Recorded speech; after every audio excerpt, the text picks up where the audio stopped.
চলমান তাপদাহ আরও ৪ থেকে ৫ দিন অব্যাহত থাকার পূর্বাভাস দিয়েছে আবহাওয়া বিভাগ। এর মধ্যে আগামীকাল থেকে শিক্ষা প্রতিষ্ঠান খুলে দেওয়ার সরকারি সিদ্ধান্তে ক্ষোভ জানিয়েছেন অভিভাবকরা।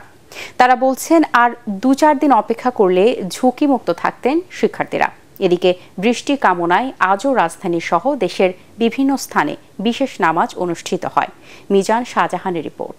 ভিশন এসি নিয়ে এলো মানিব্যাগ গ্যারান্টি অফার। ১ মাস ব্যবহার করে সন্তুষ্ট না হলে সম্পূর্ণ টাকা ফেরত। তীব্র গরমে অতিষ্ঠ নগরবাসী। একটু স্বস্তির আশায় কেউ কেউ বিশ্রাম নিচ্ছেন গাছতলায়। রাজধানীর হাতিরঝিলে স্বস্তি নিতে আসা এসব মানুষের অস্বস্তির পাল্লাও বেশ ভারী। মুক্ত বাতাসে প্রাণ জুড়ালেও ঝিলের নষ্ট পানির দুর্গন্ধে অল্প সময়েই ওই জায়গা ছাড়তে হচ্ছে তাদের। গন্ধটা বিশ্রী, এত বিশ্রী লাগলো আর ভাষায় প্রকাশ করা যাবে না। ওর ভালো না, এখানে আর বসা যাবে না। এই যত বাতাস হোক এখানে রাখা যাবে না। আবহাওয়া অফিস বলছে, মে মাসের ২ অথবা ৩ তারিখে দেশের কোথাও কোথাও বৃষ্টি হতে পারে। তবে ৫ই মের পর সারা দেশে হালকা থেকে ভারী বৃষ্টিপাতের সম্ভাবনা রয়েছে।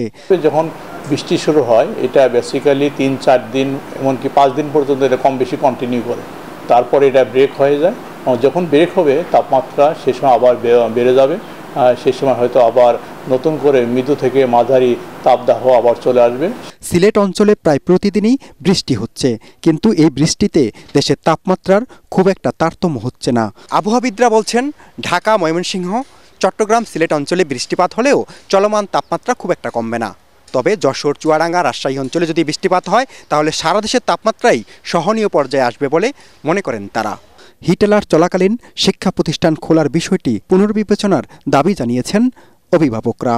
আমাদের শহরে যেমন তেমন সারা দেশের গ্রাম অঞ্চলগুলোতে তো বিদ্যুতের সমস্যা, অনেক জায়গায় টিনের চালের স্কুল, তো সেই ক্ষেত্রে শিক্ষার্থীরা কষ্ট পাবে।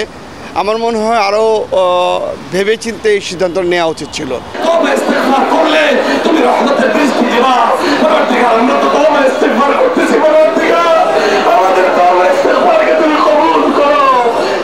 এদিকে তাপপ্রবাহ কমাতে বৃষ্টি কামনা করে দেশের বিভিন্ন স্থানে শনিবারও বিশেষ নামাজ আদায় করছেন ধর্মপ্রাণ মুসল্লিরা।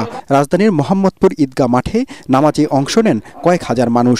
মহান আল্লাহর রহমত কামনা করে রংপুরে অনুষ্ঠিত হয় বিশেষ নামাজ। মিজান শাহজাহান, এটিএন বাংলা, ঢাকা।